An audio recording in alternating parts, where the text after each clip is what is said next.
السلام علیکم ویورز، سچے واقعے کے ساتھ ایک مرتبہ پھر آپ کی خدمت میں حاضر ہوں۔ زیشم مڈل کلاس گھرانے کا ایک 20-22 سال کا نوجوان تھا، مگر وہ سب سے الگ تھا۔ اس پہ جنات قید کرنے اور ان کو دیکھنے کا جنون سوار تھا۔ وہ مختلف عاملوں کے پاس جاتا اور عجیب سے الفاظ سیکھتا، اور پھر اکیلے میں وہ عمل کو دہراتا رہتا۔ ایک مرتبہ زیشم کے گھر والے شادی پہ شہر سے باہر گئے۔ زیشم اکیلا گھر تھا۔ اس دن معمول کے مطابق رات کمرے میں بیٹھا جنات کو دیکھنے کی کتاب پڑھ رہا تھا کہ اچانک اسے لگا پیچھے کوئی کھڑا ہے۔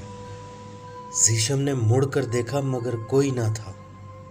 وہ اپنا وہم جان کر دوبارہ کتاب پڑھنے لگا، مگر اس دن زیشم کے علاوہ بھی کوئی موجود تھا۔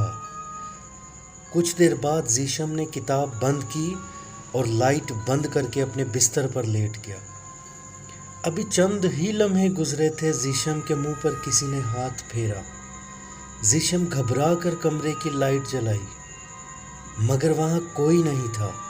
زیشم کمرے سے باہر آیا، کچن میں جا کر پانی والی بوتل پکڑ کر کمرے میں واپس جانے لگا تو زیشم کی امی نے اپنے کمرے سے نکل کر کہا، کیا بات ہے بیٹا؟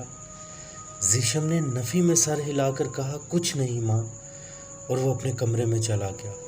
ابھی پانی کا ایک گھونٹ ہی بھرا تھا کہ زیشم کے ہاتھ پاؤں خوف سے پھول گئے، کیونکہ زیشم کے گھر تو کوئی تھا ہی نہیں۔ جلدی سے اپنی امی کے کمرے میں گیا، مگر وہاں کوئی نہیں تھا۔ مارے گھبراہٹ کے زیشم کی سانس بند ہونا شروع ہو گئی۔ پھر زیشم کو اپنے کمرے سے اس کی امی کی آواز آئی، کہیں میرا بیٹا ڈر تو نہیں گیا؟ اور پھر پورے گھر سے عجیب آوازیں آنی شروع ہو گئیں۔ زیشم باہر کی طرف بھاگا، اس کی حالت غیر ہو چکی تھی۔ محلے والے اسے ہاسپٹل لے کر گئے۔ بڑی مشکل سے وہ بہت عرصے بعد نارمل زندگی میں واپس آیا، مگر ابھی کچھ روز ہی گزرے تھے، ایک دن وہ مر گیا۔